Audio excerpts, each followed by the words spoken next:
Bismillahirrahmanirrahim. Assalamualaikum warahmatullahi wabarakatuh. Alhamdulillahilladzi bini'matihi tatimmus sholihat. Sahabat sekalian, selamat datang di podcast kami, Rasa Rahasia Sukses Santri.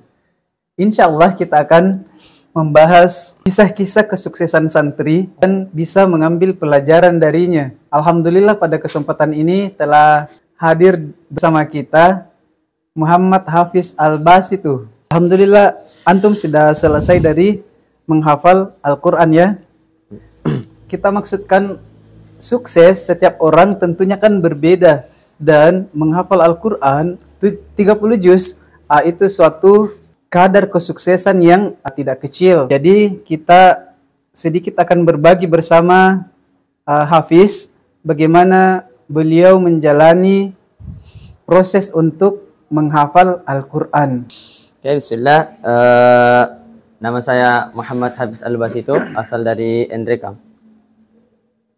Waktu kecil bagaimana sekolahnya? Di mana? Di TK Pembina, kemudian SD di 172 Endrekang. Oh, Masya Allah. Masih ingat kepala sekolah tak waktu SD? Ibu Haji Darmawati. Oh, Masya Allah. Semoga beliau sehat-sehat selalu ya. Amin. Ya. Untuk menjadi Hafiz Al-Quran itu sudah ada memangkah sejak dari SD atau dari kecil? Memang dari kecil, Ustaz. Niatnya memang dari kecil mau jadi penghafal Al-Quran. Dari mana inspirasinya? Dari orang tua. Nasihatnya orang tua yang paling diingat sehingga kayak berkesan?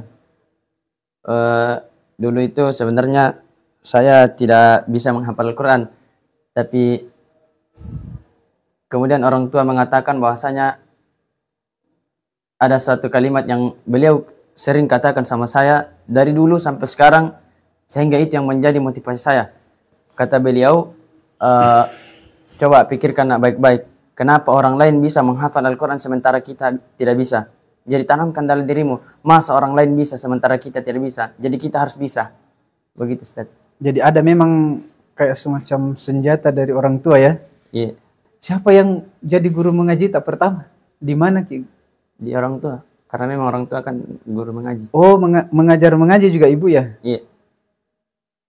Masya Allah, berarti tetap pahalanya tetap mengalir sama beliau juga ya? Iya, Ustaz. Berapa lama Ki menghafal ya? Masih diingat? Menghafal dari Al-Quran? Pas masuk di sini, Ustaz? Iya. Sekitar 2 tahun 5 hari.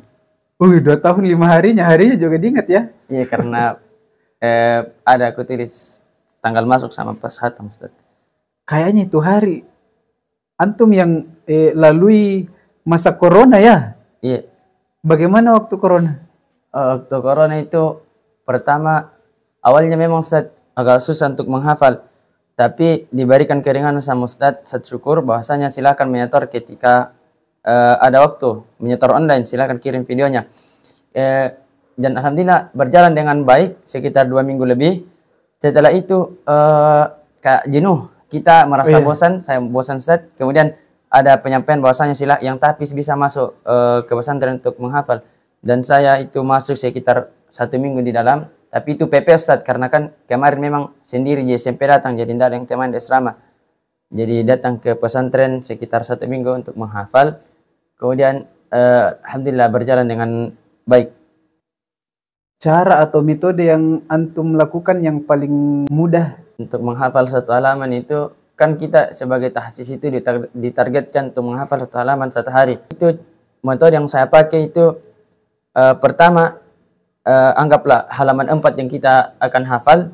Halaman 4 ini harus kita ulang dari atas sampai ayat terakhir, harus diulang-ulang terus sampai lancar bacanya. Kemudian setelah lancar itu coba kita ulang satu-satu ayat atau sepotong ayat lah, sepenggal ayat kita penggal-penggal, kemudian dihafal, diulang-ulang dan begitu sampai seterusnya. Dan ketika satu ayat setelah dihafal, kemudian lanjut ayat selanjutnya, jadi 2 ayat yang kita hafal kita ulang lagi dari ayat 1, kemudian lanjut lagi ayat ketiga, ulang lagi ayat 1 sampai 3, baru 4 1 sampai 3 dan seterusnya, Ustaz. Oh ya, jadi berulang-ulang ya? Iya. Bedakah ketika awal-awal, pertengahan sama terakhir itu kalau menghafal Al-Quran? Beda, Ustaz, karena di juz-juz awal itu ada kayak lebih mudah kita menghafal karena kebanyakan kata-kata di dalam Al-Quran itu yang sering kita dengar, kemudian ayat-ayatnya juga masih yang berjarak-jarak, tidak terlalu berdempetan.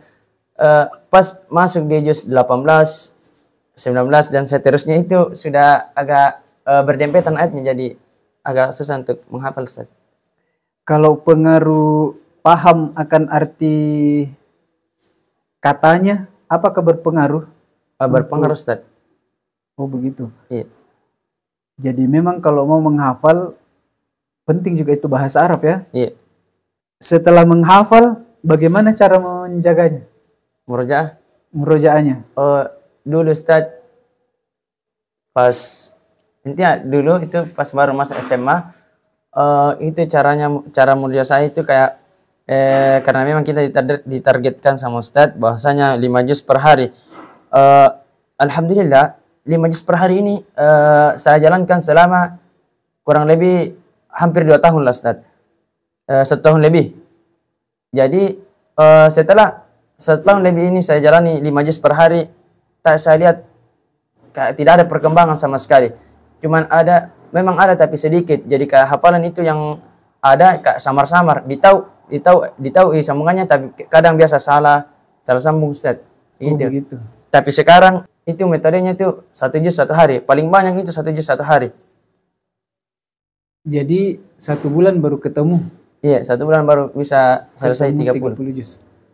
Pernah kita berpikir untuk misalnya 1 kali duduk 30 juz? Iya. Target dari awal sampai sekarang. Apakah itu tidak sekedar menghayal ya?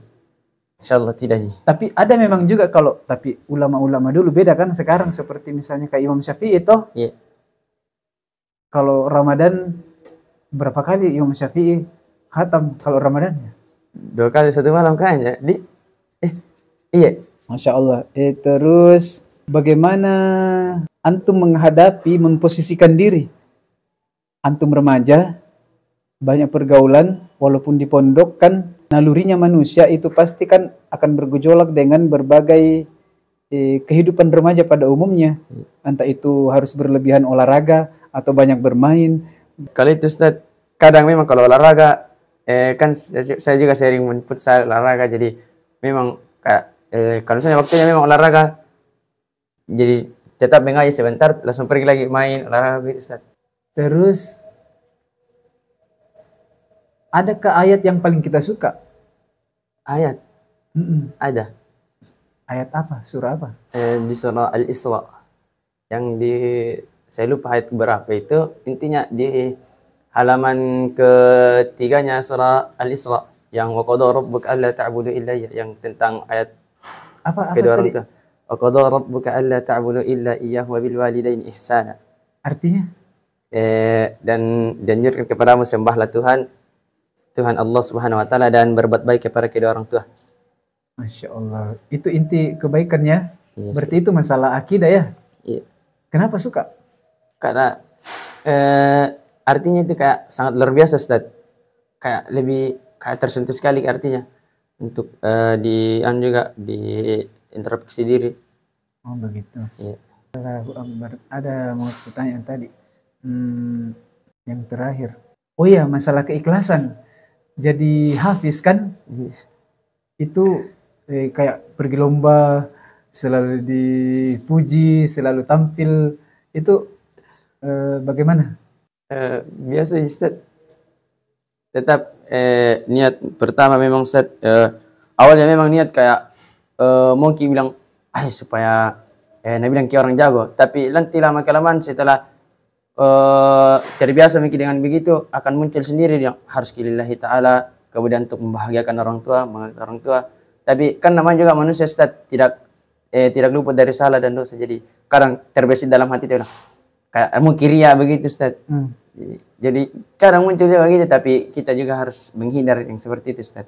Kalau setahu saya, mau tidak mau menjalankan suatu ibadah termasuk menghafalkan, iya, intinya harus dijalani. Karena kalau kita berhenti karena takut ria, hakikatnya itu ria kan? Iya.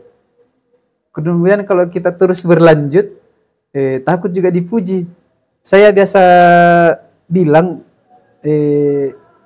hati itu susah untuk kita atur, tapi akal kita, ilmu kita itu bisa diatur.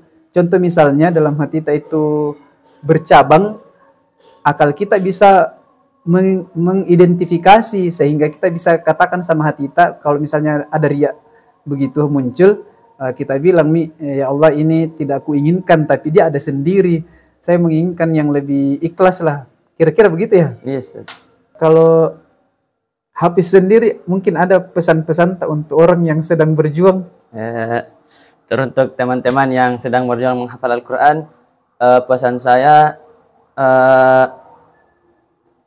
pertama itu hafalan kalian dijaga, walaupun hafalan kalian sekedar cuman 5 juz, 10 juz, tapi itu lebih berkualitas, itu jauh lebih baik daripada yang 30 juz, 30 juz, tapi yang lancar itu cuma 5 juz, itu sia-sia. Kemarin setelah saya dari Parepare itu sedikit cerita, saya ketemu sama Sesbaso, kemudian beliau berkata sama saya, bahwasanya hafalan yang engkau perjuangkan sekarang itu jaga baik-baik, dan percuma kau menghafal 30 juz, tapi yang lancar itu cuma 5. Jadi tetap murja'ah dan murja'ah. Murja'ah itu sampai mati, tapi menghafal sampai selesai. Jadi itu pesan saya kepada teman-teman. Jadi lebih baik hafalan kalian jaga daripada harus menambah namun kehilangan hafalan yang dulu. Jadi terakhir kalimat saya terakhir insyaallah, mungkin bukanlah hanya sekadar impian namun adalah sebuah kewajiban. Jika engkau tidak ditakdirkan menjadi orang yang mungkin, setidaknya engkau akan ditakdirkan menjadi orang yang sedang berjuang untuk mungkin. Jadi itu Ustaz. Masya Allah, tabarakallah. Menghafal itu sampai selesai, tapi murojaah sampai mati. Iya. Masya Allah. Jadi mungkin sekian dulu cerita-cerita kita, lain kali disambung karena kayaknya masih banyak. Termasuk sebenarnya kalau dalam pikiran saya itu orang-orang dahulu yang sudah menghafal Al-Quran, bahkan paham artinya kemudian diamalkan, tapi justru berakhir dengan ketidakistiqomahan atau murtad dan sebagainya. Tapi ya mudah-mudahan lain kali bisa dilanjut lagi ya. Yes. Serius? Serius ya? Yeah. Ya, syukron barakallahu fikum. Subhanakallahumma bihamdika asyhadu an la ilaha illa anta astaghfiruka wa atubu ilaik. Wassalamualaikum warahmatullahi wabarakatuh. Waalaikumsalam.